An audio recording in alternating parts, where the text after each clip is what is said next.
Hey, good afternoon, everybody. Bobby Cleveland, Executive Director of Oklahoma Corrections Professionals, and along with Representative J.J. Humphreys. And our objective here on the weekly podcast we have is to keep our OCP members up to date on what's going on. And it never fails us. There's always something new happens. We've had 2 people killed at Lawton. We've got a big water problem that I believe it might have been solved, but there's no reason for all this to be going on. And I don't know. I don't know what we're going to do at Lawton. They had a guy overdose, and then the guy was killed. Now he wasn't killed at Lawton though, right? Is that right, JJ?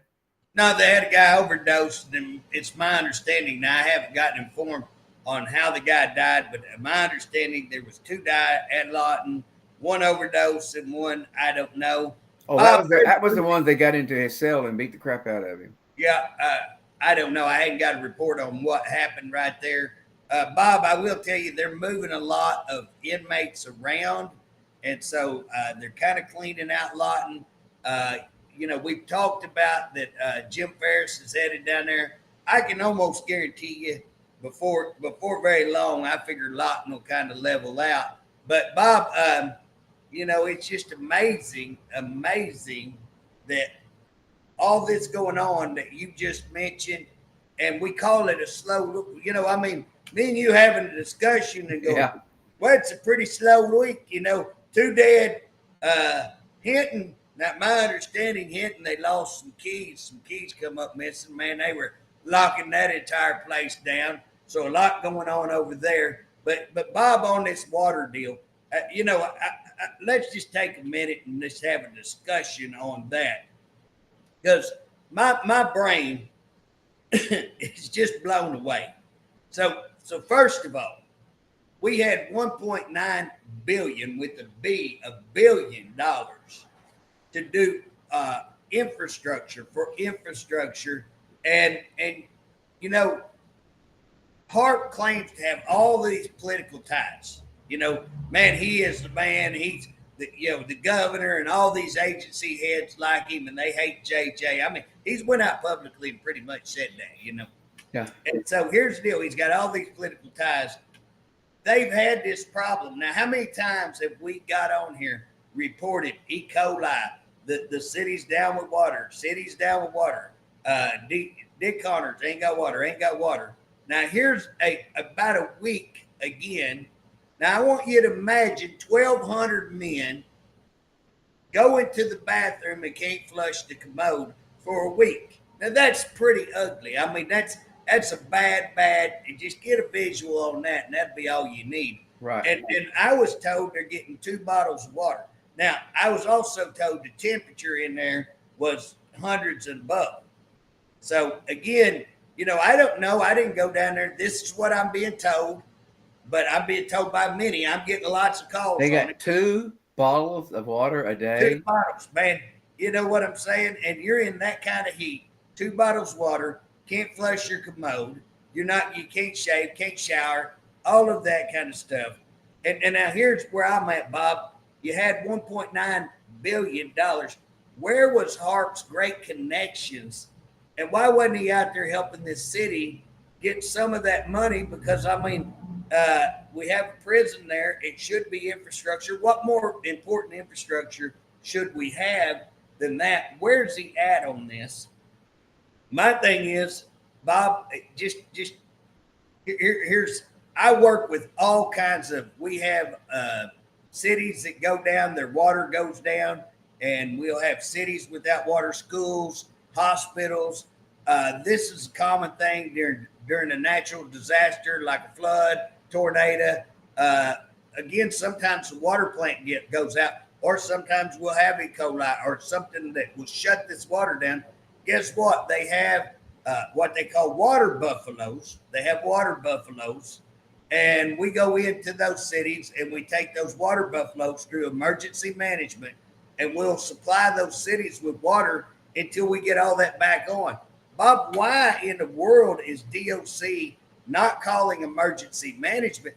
And Bob, I would think DOC probably would have some of those water buffaloes. I thought they did have some of those water buffaloes themselves So why in the world are we not being able, even if it takes a week, 2 weeks to fix the problem, why are we not able to pull these water buffaloes up? So DLC wants to blame it on city, is my understanding.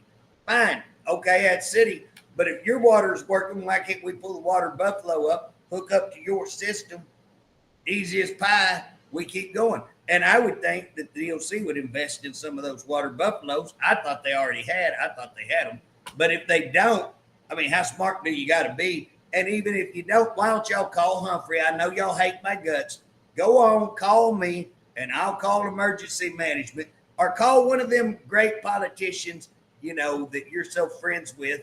Go ahead and call them and get that done. Just a little suggestion. It's just insane that you would allow your inmates to go through that. And Bob, it ain't just Ben Dick Connors. You remember we was on here not very long back, and we had videos of Lark with the same problem over a week and a half, and they started taking videos and putting it out, and they got the problem fixed. And if I remember right after that, Granite had the same problem. So why do they not have some of these water buffaloes and go in there and fix it? You know, I can't get that. I mean, I don't get it, Bob. Well, they don't want to invest their money in the people. Well, Bob, I can tell you that, you know, I just got off the phone with one of the parents, and he had went down there to see his son, and he said he looked like he was in one of them prisoner of war camps, said he's skin and bones, and said he was just, you know, said, hey, he's nothing. I mean, he's dwindled down to nothing. And he said, you know, we treat our animals better than we treat these inmates. And oh, he's mad. In fact, he won't start a petition to you know, to take out the director. He's extremely hot, you know. We got to understand the director doesn't give a flip about the inmates. He doesn't care about the employees. He shows it every day in his actions. He's even said it. Well, I can tell you this, Bob. If I'm the director and I get the call, and I'm going to make sure I get a call like this, we ain't got water. Guess what? That becomes my number one priority. We got to get water down there. Now, I may not go down there because that's an easy priority to fix. I just give you how to fix it. It's a no-brainer how to fix it. You ought to have those water buffaloes already purchased. You shouldn't even have to call emergency management. You got 23 facilities. You ought to have a couple of these on standby. What if 2 prisons go down? You ought to have a couple standby. Does it take a week to get those problems fixed? Take that back. It wasn't he that said it. It was one of his top people there at DLC made the comment. Well, but Bob, here's the deal: the actions of a person speak louder than words. Absolutely. You know, and with politicians, I don't really want to hear. You know, you hear it all the time. I can tell you anything. I can get up. And, you know, I tell people, hey, don't listen to what I say. Listen to what I do. Listen to what I do. And again, you know, that's just like all these investigations I'm doing. Guess what? I'll put it in writing. You don't have to wonder. Here it is. This is what I'm saying. This is what I'm doing. And again, what he's doing is absolutely nothing when it comes down to these prisons not having water and not have, you know, Bob, I just got to call food. You know, man, I'm getting called all the time on outdated food and things like that. So again, massive problems that, you know, that need to be addressed. Hey, Bob, we kind of got the cart before the horse. You know, we were going to tell people what went on at the OCP, you know, business meeting, the budget, or not budget, but the board meeting. And so, Bob, you want to update? I think it's important that we have a discussion on what's really going on with OCP. Well, to back up a little bit, the president of OCP and one of his helpers, basically all the people that was on the board quit. They all resigned, so that left me, and I'm not. I'm just a paid employee. So, and then what they left, and then they turned around and the guy who was the president of the OCP for the past, I think about 3.5, 4 years, he jumped ship and jumped in there and got with Harp and helping him to try to get rid of OCP. And one of the ways they want to do that, they want That's what we believe, Bob. We believe that. We believe that. And one of those things. Quite a bit of reason to believe. I'm sorry. And we got some documentation on why we believe that. We don't just believe that. Well, we know that he met with him. We know he met with him in private, and didn't say what he was meeting about when he had these meetings, and actually didn't even find out he had all these meetings until he resigned. And he sent out a text to a lot of people on that board, and one person that they were wanting on the board and sent out a text said, Harp wants us to meet, but Harp said, don't tell Bobby. So that's a pretty good indicator he's following Harp's order, not and when he wants to keep you out, that's another Harp thing, because Harp don't like you like he don't like me because he can't control us and because we'll out him on everything. So again, that's pretty good evidence that he's working for Harp when he writes a text message to his own people said, don't tell Bob Harp wants to meet. Harp don't want us to tell Bob, so we're not going to tell Bob. So he's following that. Bob, another good example of is this guy kind of dancing to Harp strings to kill OCP. So we had started the OCP Facebook, and we were up to 2,000 followers. So you guys that are listening for a podcast on prisons, that's a pretty good following for 2,000 every week. We were up to about 2,000 every week following that podcast. That's getting the information out there. Harp wanted it shut down. We know that. And again, so here's the president of OCP, supposed to be doing what's good for OCP. We've got this huge, massive media going out, good for OCP. And what's he do? By himself. He had a couple of cronies on that board. They decide to stop that. And again, they stowed, Bob, what is it? You have to have an administrator over that. So they fixed it to where we couldn't get on there. We still can't get on. Took me off of being administrator and others off being administrator. So no one could get to the OCP. No one could get to our membership. And when we send messages out. So we can't even. So you guys need to know that we can't even because he has resigned, but he's stolen all the stuff. He keeps all the stuff and says, well, I don't recognize that y'all are a legal board. Well, who is he? Who is he that he's not going to recognize? It's not his program. It's your association. It's you, the employees associate. It ain't up to him to keep all this stuff. And he said, well, if y'all elect the board, we'll give it to you. Bob, have you got that stuff back? From the board meeting? No, from him. Has he? We've already had no, we have not got it back. We've elected the board. He said he'd give it all back. Have you seen it? No, we're still on OCP Live. So here we're still Save OCP because we can't get on what we had. It's much easier and people can access it better. So now we're on a program that people don't know and can't access. So it's really cut down on. Guess what? When you can't get your list, like you said, you can't respond to people, get information out. If you can't see your money stuff like it needs to be, all this stuff. I can't even get a list of names, members each month as we get our payment that they paid in. I can't even get a list of those. I've always had that forever. And and Bob, how do you see if DOC is giving you the right amount?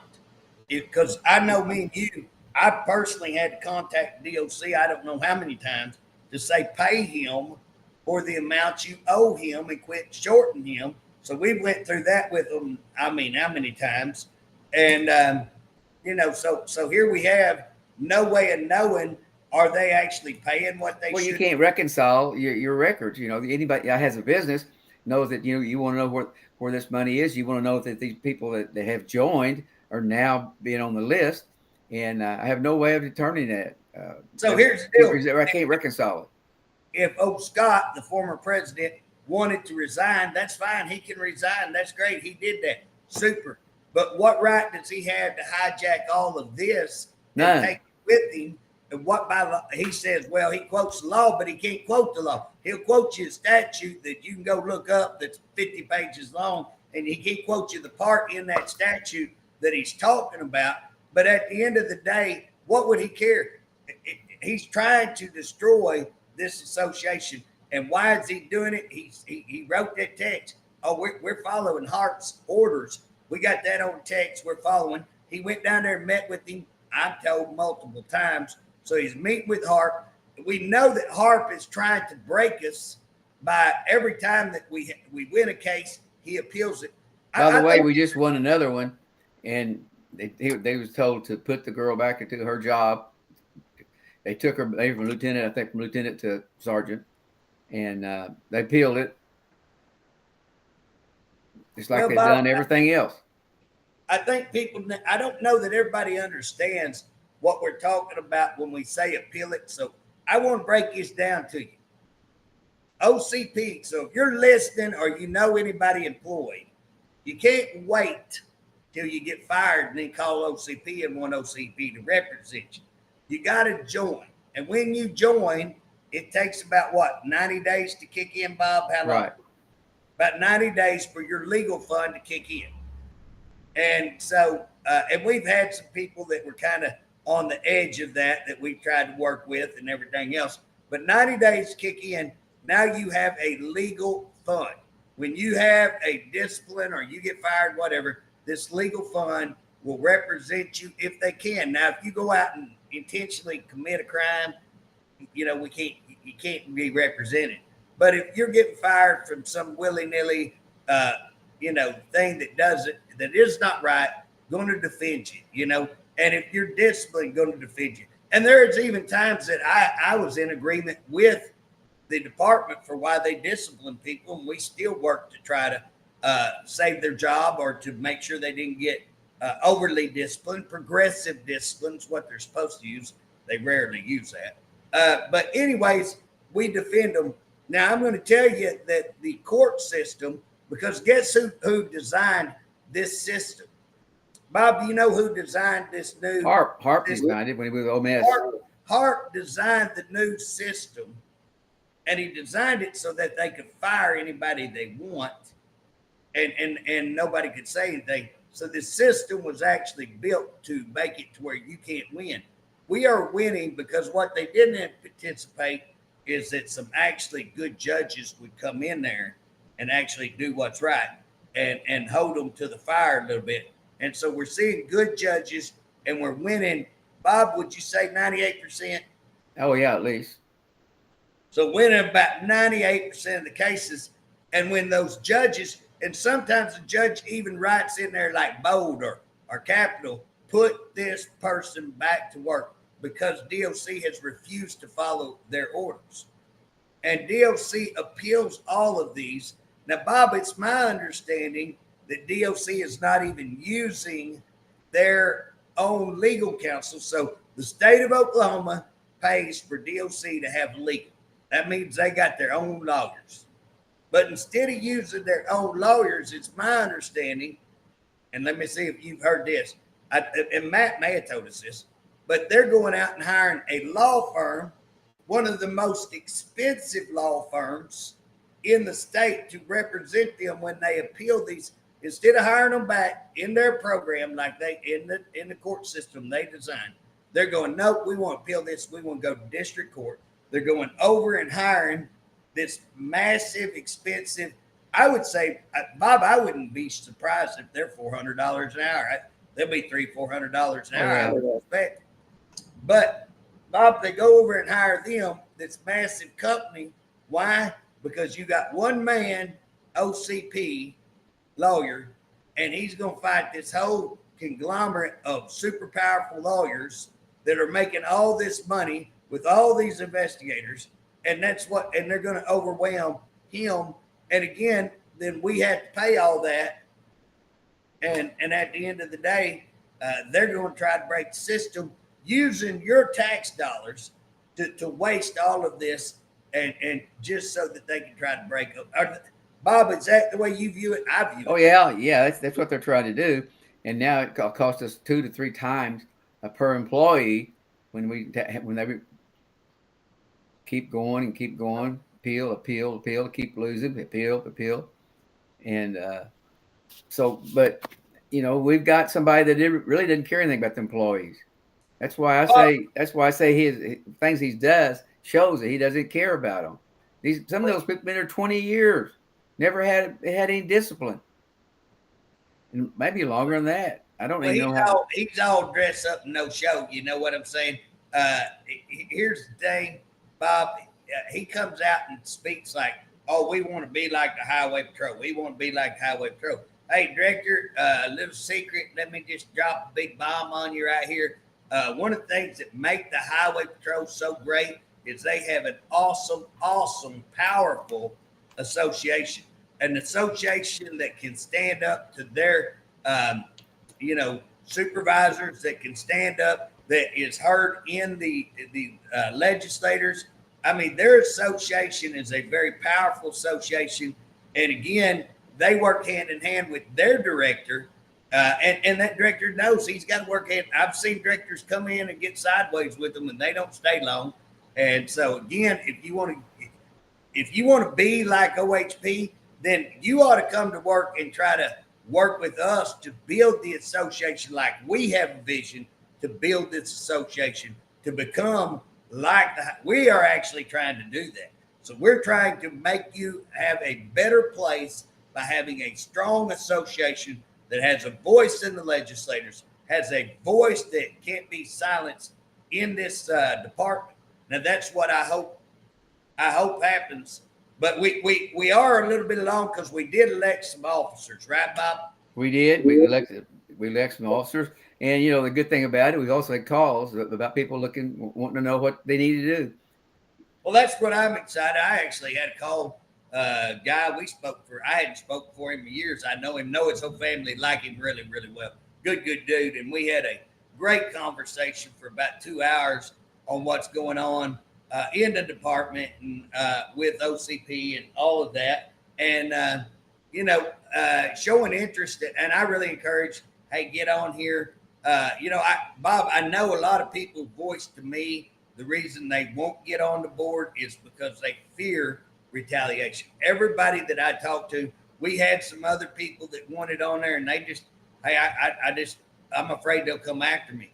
You know what? That's a sad statement, Bob. That's a sad day when your director will personally go after and make it known if you go in your association, we're going to take you out. Or at least that's everybody's view that's what. So you got to know that's kind of being said out there for everybody to have that same view. I was watching. A guy sent me an email. It's talking about a guy who is a supervisor, director. I guess he could be a director, and that how you want to be a good director is not making you holler at people. That's not going to make you a good director. You're not going to have the respect, and it's not going to be when you hurt people. You do things to make it difficult for them. And, it's like right now we've got guys working 6 days a week, 12 hours a day. Now, when are you going to see your family in that? Does that sound like somebody that really cares? Right. And then, Bob, what are you doing to change that? I mean, we may be down at a place where we don't have enough employees and we don't have any choice. Well, it's the way they go about it. What they're doing is simply wrong. If they got a guy to drive across the state to interview 2 or 3 times. Oh, absolutely. And here's the deal. The people back at those facilities know people in their community, know who need to hire, absolutely they need to return that back to the facilities. Let those facilities make those decisions. They've got it this way because that way they can say, well, we can't hire anybody. We can't hire anybody. They attempted, they have it that way so they can say we can't hire anybody. And that's true. You can't. Nobody wants to drive across the dead country trying to get a job. Put it on down where it should be at the level of the person going to work at. Bob, they recently, I got this pretty straight. They recently were pulling pins. I know that, and I got that really, really straight. They were pulling pins, positions for people who don't know what pins are, pulling positions from institutions. So here you are at an all-time low level. Everybody admits they've lied about what we saw them come out with numbers 1 to 5, 5.8. We've heard them on the radio 1 to 15. I've got paperwork showing 1 to either 140, 170, according to which day you want to look at it. You're talking officer to inmate. Yeah, officers to inmate, 1 to 5.8 is what the federal numbers show. Where did the feds get those numbers? From DOC. I mean, that's where they had come from. And I say that, I'm assuming that, but that's where they'd have to come from reasonably. We know that Kay Thompson went on Tulsa radio, said it's 1 to 15, and basically saying, well, we had to manipulate those numbers to get the legislators to fund us, meaning we lie. That's code for we lie to get money. And then we see if you go pull a master roster, or you go call an inmate, or you go call a correctional officer, every one of them will tell you, I'm down here with 200 inmates and I'm by myself. I'm on this unit by myself, you know. So again, what is the true number? Who knows? I mean, you can't get a straight answer, but I went and obtained some, I laid my hands on some records that I can tell you at least at that place in a month's time, the numbers are nowhere near 1 to 15. Nowhere. I mean, they're all over 1, more than 100, and really getting up on the more to 150, 160, sometimes 70, maybe 130, but all well north of 100. You know what I mean? And so again, we're the worst in the nation at 1 to 5.8, and 1 to 5.8 can't even get you in the neighborhood if they tell the truth. So we're the worst in the nation. Worst on some pay, I think, if I remember. So again, we've got to get some truth in these numbers. We've got to get, but they're pulling positions when they're that bad. We're that bad, and they're still pulling positions. Bob, they don't want to hire people. Where's the money going, Bob? Where is the money going? That's what they're hiring a lot of OMS people, OMES. They're hiring a lot of female OMS people. OMS people. Oklahoma management. That's what they started calling it when old Harp took it over. It wasn't OMES, it was old mess. It's an old mess. When he left, it was a mess. Yeah, it was. But they're hiring a lot. They've hired a lot of people. Look at what we got. They're in now. Well, yeah, Bob, and they're getting them in positions, that's administrative positions. So you're putting all these people in administrative positions that come over with zero, the same level of experience as Harp. And what they are, they're loyal to Harp because he brings them over. Now they're his little minions. So Harp's got his little minions running all over there. And again, it's Harpville, and he's going to control everything with a bunch of people who don't know enough to tell him he's wrong. And if you know nothing to get people who aren't able to tell you they got no less than you, that's a pretty sad day. It's a pretty bad reflection. Bob, I'm going to tell you, I've been in business 35 years roughly, and I can honestly say I've never seen anybody even close. Now, we've had some directors that were some clowns. I mean, we had one old guy that had to have protection and, go around. I've seen another one that just was unbelievable bad, didn't stay very long. But at the end of the day, I have never seen anybody. I'm going to tell you, everybody else is just miles above him. He ain't even in the same, you hear the same neighborhood. Hey, he ain't even the same galaxy. He's that bad. He ain't never, I've never seen anything like it. His boy is bad. Whether you're talking about stabbings, extortions, rapes, water going out, food. Well, he wanted to be the number one, I guess, in the nation, but he almost made it because we're number 2 in deaths in the prison. Well, he's number 2 in deaths, but he's number 1 in the worst ratio. He's number 1 in the lowest pay. Really, Bob, I'm gonna bet you 100. I'm trying to do a study on this right now. We have a lot of problems with our medical examiner. So I'm trying to find out on those numbers they're turning in on people dying. Is that the actual number, or are those 80 that y'all haven't yet, looked at? Are they included in that number, or where we at? Because I've got to just tell you, I don't believe that. I believe we will far surpass Louisiana on the number of people that died in our penitentiary. You can't get me to believe any otherwise. I'm out on a mission to say, where does this number come from? And let's get a true number, because I ain't never seen, you know what? DOC does fuzzy math. I know how to do, working with DOC, I recognize fuzzy math and I see fuzzy math. I see this. I think it's a little, now kudos. I do want to say, man, Scott Carter at the Daily Oklahoma, my hat's off to you, Scott. You're awesome. You're doing real work in there. You're getting down in the, trenches and pulling these numbers out and hustling and looking for all the true. And I will tell you this about Scott. Scott's not out to, if I say something that's wrong, Scott's going to hammer me with it. And you know what? I like that about Scott. Hammer me. If I'm wrong, hammer me, and he will. But now I will tell you that if they're wrong, he'll hammer them too. And that's what journalism ought to be. They're not supposed to take a side. They're supposed to go out and tell the truth. And what I've seen on Scott's reporting, man, I love it. And I will tell you, it's not always color. Sometimes he may take a hit on me, and I just like it about it. Hey, what's happening to Hinton? I keep getting some calls and problems there now. Bob, what I'm, again, you can't get nothing. The DOC don't tell me nothing. Okay, DOC, I'll ride over there and, that never happened. Yeah, whatever, man. I got videotape of it happening. Yeah, okay? yeah. It never happened, but we got video. It never happened. But I got the paperwork to show that it did happen. So here's what I'm being told is that somebody's keys ended up missing, and that they locked down. The whole place was locked down. It was a big deal. People upset. Bob, I'll tell you another thing, and I'm getting some calls. I got to kind of dig into this. I'm going to have to call my friend Emily. She generally knows this kind of stuff.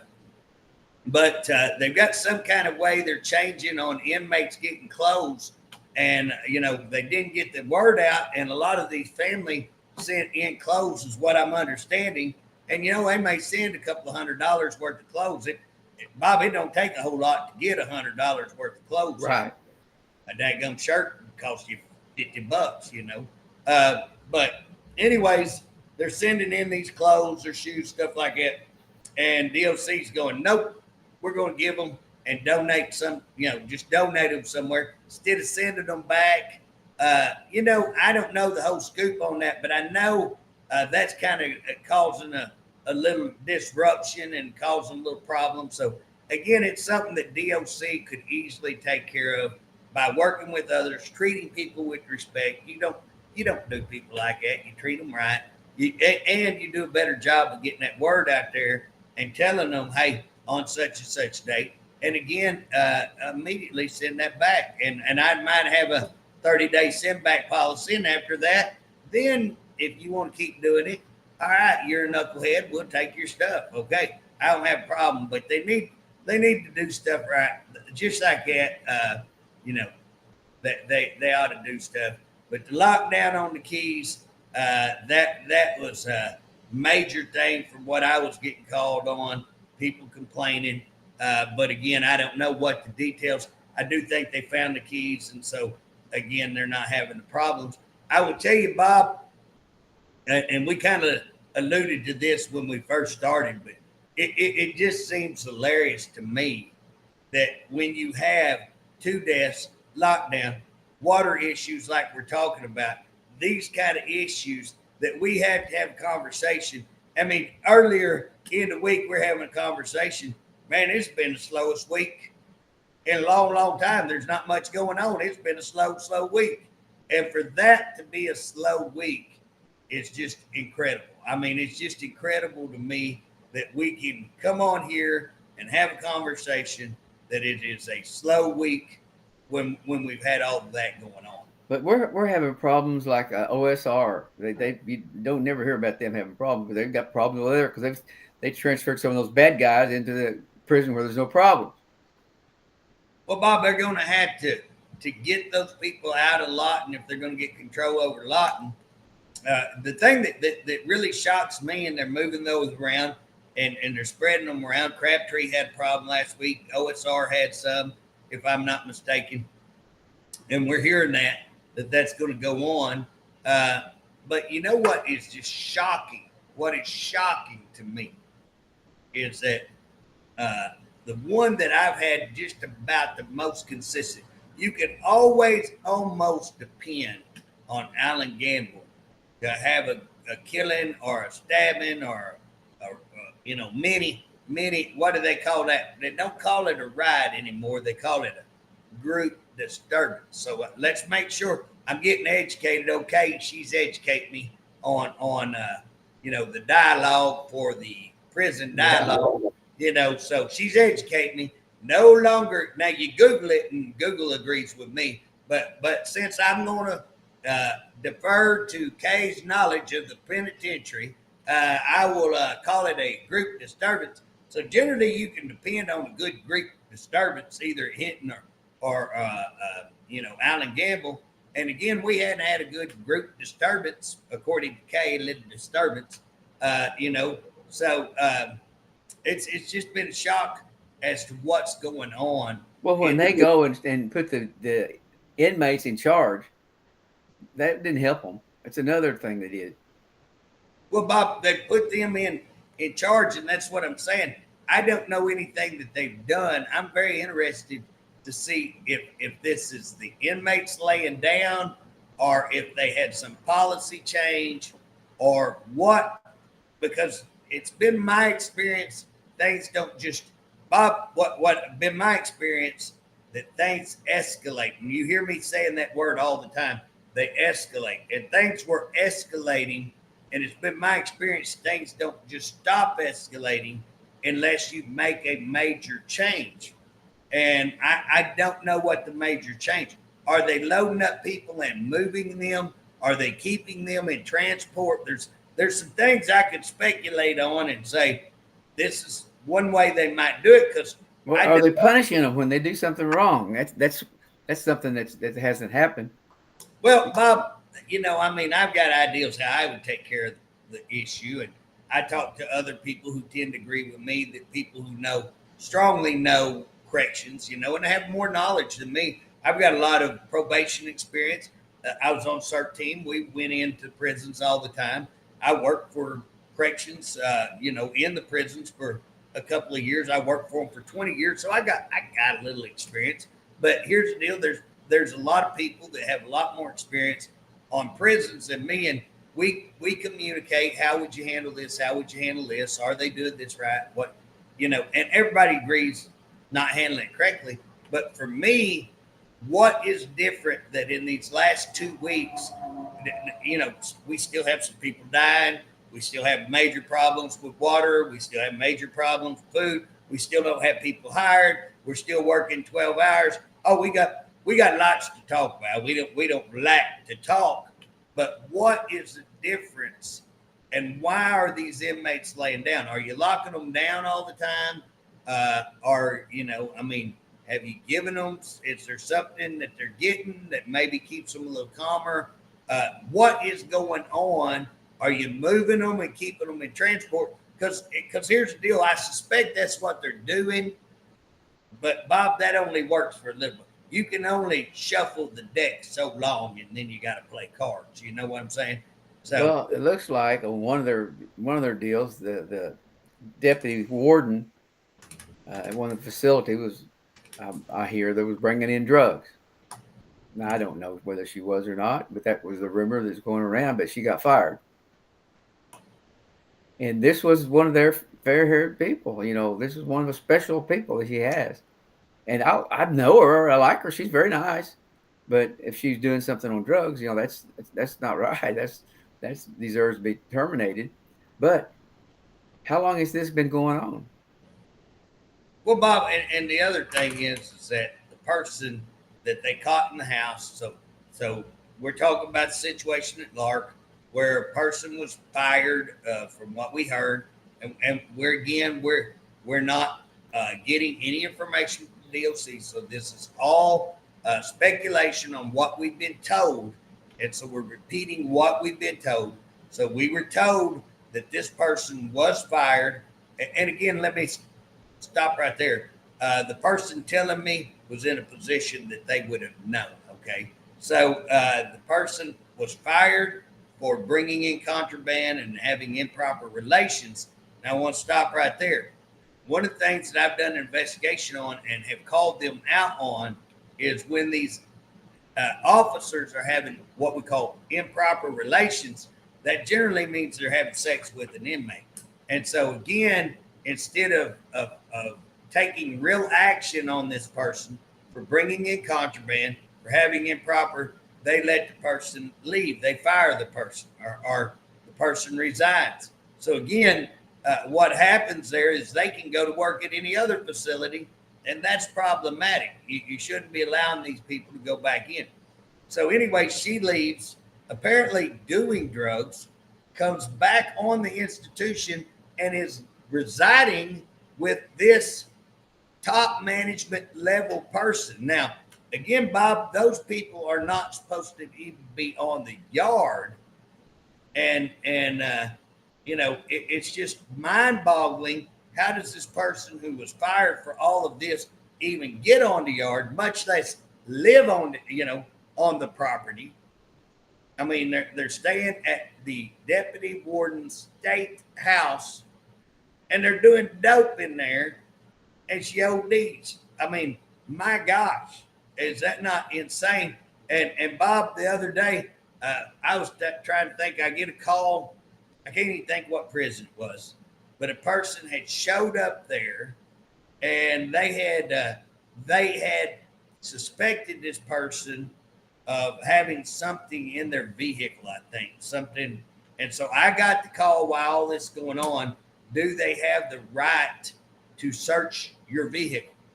And so if you're a inmate family person that's on here, this is my understanding, is that if you look, when you come onto that property, most of them will have it posted that you're a subject search. In addition, your vehicle and property under your control are subject to search when you come up on that property. You're at a state-run, prison facility. So yes, absolutely, I think they do. And kudos to them. I don't want to see drugs coming in. We got people dying right and left. We're talking today about a person who OD'd. Kudos to the officers who do that. Kudos to the great work. But again, they didn't have anything, to my knowledge, that this person allowed them to search. This person allowed them to do that. They found absolutely nothing, and they denied that person from being able to do their visit and made them leave. Now, here's my thing is, if you didn't find nothing, why are you going to hold this person accountable to bad information? You got bad information. And again, this person thought they were just doing it to pick on them because they don't like them. I don't know. And Bob used to, I'd have said bull, but anymore, hey, who knows? I mean, I'm seeing, we're seeing a lot of stuff that, hey, wow. So anyways, Bob, it's just a lot of stuff like that going on where, I got called not long ago. They just canceled. So, Bob, I was trying to think. It was during the Republican. So when the Republican convention ended, you remember that what is that crowd strike? Hacked everything, or something went wrong, and all your computers shut down. Yeah. Remember? Well, guess what? They turned away everybody on visits. Well, my thing is, you're so dependent on computers that you can't even know who's on a visit. You're supposed to have a file there. You can't even do that. And then to have people, because Bob, man, I got people calling me from Texas, Arkansas. There's people who drive a long way to see their loved one. And if you're driving all that way and then you get told, hey, we're not doing it today. So again, they got a lot of processes that they need to work on to these are things that they can work on, that need to be worked on. That's about professionalism. It's about doing the right thing. So we're not even talking about people being murdered, people being extorted. Bob, I think there's going to be a good article coming out on extortion here pretty soon. I've been working with some people on that, and I hope that article comes out to show. I know people are really, really scared. They're afraid if they come out and say anything that their loved one will be retaliated against. Right. And so again, I don't know how detailed it is, but I've been able to put people in contact with people who have real extortion stories, proof of extortion. And what I see, and again, I like some of our people with OIG. I mean, we've got good officers. They just following instructions like everybody else. But man, to see some of the things they investigate when they have, I got a case going on right now. I mean, rape right under your nose, guy tied up, gang raped, burnt with cigarettes, reported it to you. You did absolutely nothing to investigate it. I did a little work, not a whole lot of work. I found out who it was. I found out the inmate, found out that y'all knew about it and didn't do a thing about it. And again, you're not going to investigate that, but you'll investigate some little nitpicky little bull crap that amounts to a whole lot of nothing. Bob, that just irritates the crap out of me. Yeah, when you got something a lot bigger than that, and they take the little one and do that. But it's just, JJ, this thing that we have here with DOC, the amount of money that they're wasting. Lawyer Richard Lebarth. Bob, money. turn that phone off, Bob. Amount of money they're wasting, and thing that's going on. We need help, but they're doing it backwards. Well, Bob, where's the money going? If I am giving you money for 100 employees and you have Lawyer 50 Richard workers, Lebarth. where's the money going? Bob, with that phone going off there, that kind of makes me think of I'll call you. I have to call you back. So here's the deal. Why are we not doing something with all these phones? I mean, there's a lot of things you can do to shut down the contraband, illegal phones. And again, those are huge problems with being able to coordinate and being able to get messages out to other prisons and do all that. Why are we not doing more to shut that down? And I've had meetings with them, companies that can do that. And, again, they've not followed up and had any follow up on why they wouldn't do that. I just recently had some people calling me on that, some media groups and another company. And I told them, I said, listen, and in fact, I laughed. They said, well, is there anybody to confirm that besides you? Because you're always into it with them. I said, yeah. I said, listen, this representative had this company living in his community, in his district. He called me. I set up a meeting with that representative, with that company. And guess what? DOC did not follow up. I had another guy that had the same type, operation. And he wanted a meeting, and we could never even get that to happen. And so, again, there's people out there that have programs and have equipment that we can deal with this and shut that down, make them phones ineffective. You can put on the phones you want to work, and you can list those. Anything else will not work. So if you want to put the warden, and guess what? And if you want your employees not to use their phone, you can have a zone in there. My understanding, now I don't want to act like I know everything, but my understanding, if I don't want Bob Cleveland's phone to work, I don't list Bob's number. And when Bob goes in there, his phone don't work. So guess what? Bob can't call, inmates can't call. Boom. When you're on this property, there's only these phones that's going to work. Now, what's cool about that is that makes it a whole lot easier when things are, you want to be able to look at who sent what message. Guess what? It has to come from these 4, 5, 10, whatever there is right here. So not only does that make things easier to secure, to investigate, to work, but again, it makes your whole facility way more secure, and to, makes not just that facility secure, but it makes your whole prison system much more secure and makes inmates. Now, we know this, Bob, inmates have had a sophisticated method of getting hold of. I mean, before cell phones were ever invented, it would amaze you how they would kite or whatever you want to call it, snitch letter, to do stuff and get the word out to their families, who would then in turn call this prison. I was on one of the largest manhunts when they escaped from OSP, the underground prison on that H unit. Biggest manhunt ever. I got to go in on the entry team on that. And what was amazing was that these two that escaped ended up at a house in Colgate, and reason was these two that was in the male H unit was visiting with a woman who was on death row at Mabel Bassett, and she told him to go to her son's house in Colgate. Now, how all that was going on, it's like I say, they've got a sophisticated system and network of conversations.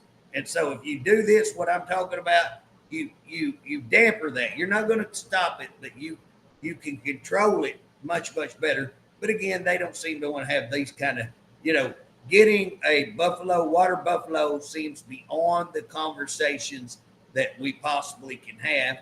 And he probably come back and say, JJ's an idiot. We have those. Well, then where have they been? Well, I've never seen them. There are. Well, I can tell you, they didn't have them at Lark. They didn't have them at Granite. They didn't have them the last 15 times that Dick Connors, or 25 times Dick Connors has been out of water or had E. coli. And where is he with all his political clout? Why can he not step in and help? I probably am going to go see and talk to, them and say, hey, can I help you try to get your town a water system?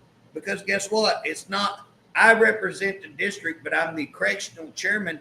And as the correctional chairman, instead of, I'll go do your job, Harp, because you won't do it. I'll call down there and see if I can't help them get a grant.